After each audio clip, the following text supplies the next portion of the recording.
حضرت مسیح علیہ الصلوۃ والسلام فرماتے ہیں کہ ہدایت اور تربیت حقیقی خدا تعالیٰ کا فعل ہے۔ سخت پیچھا کرنا اور ایک امر پر اصرار کو حد سے گزار دینا، یعنی بات بات پر بچوں کو روکنا اور ٹوکنا، یہ ظاہر کرتا ہے کہ گویا ہم ہی ہدایت کے مالک ہیں اور ہم اس کو اپنی مرضی کے مطابق ایک راہ پر لے آئیں گے۔ یہ ایک قسم کا شرک خفی ہے، اس سے ہماری جماعت کو پرہیز کرنا چاہیے۔ آپ فرماتے ہیں اس سے ہماری جماعت کو پرہیز کرنا چاہیے۔ فرمایا ہم تو اپنے بچوں کے لیے دعا کرتے ہیں اور سرسری طور پر قواعد اور آداب تعلیم کی پابندی کراتے ہیں، بس اس سے زیادہ کچھ نہیں۔ پھر اپنا پورا بھروسہ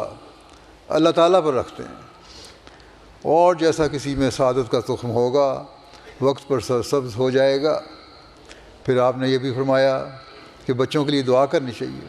میں اپنے بچوں کے لیے بہت دعا کرتا ہوں، اور یہ تب ہی ہوگا جب آپ لوگوں کو، ہم سب کو اللہ تعالیٰ سے ایسا تعلق پیدا ہوگا اور دعا پر اتنا یقین ہوگا کہ ہم یہ سمجھیں گے کہ دعا کے بغیر ہمارا گزارا نہیں، اور اپنی نمازوں میں،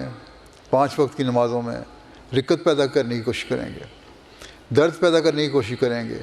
بچوں کے لیے خاص دعائیں کرنے کی کوشش کریں گے تاکہ ہماری نسلیں بھی بچ جائیں اور ہمیشہ دین کے ساتھ جڑی بھی رہیں، اور خدا تعالیٰ سے تعلق بھی ان کا پختہ ہوتا چلا جائے۔ انی ماں کا یا مسرور، انی ماں کا یا مسرور،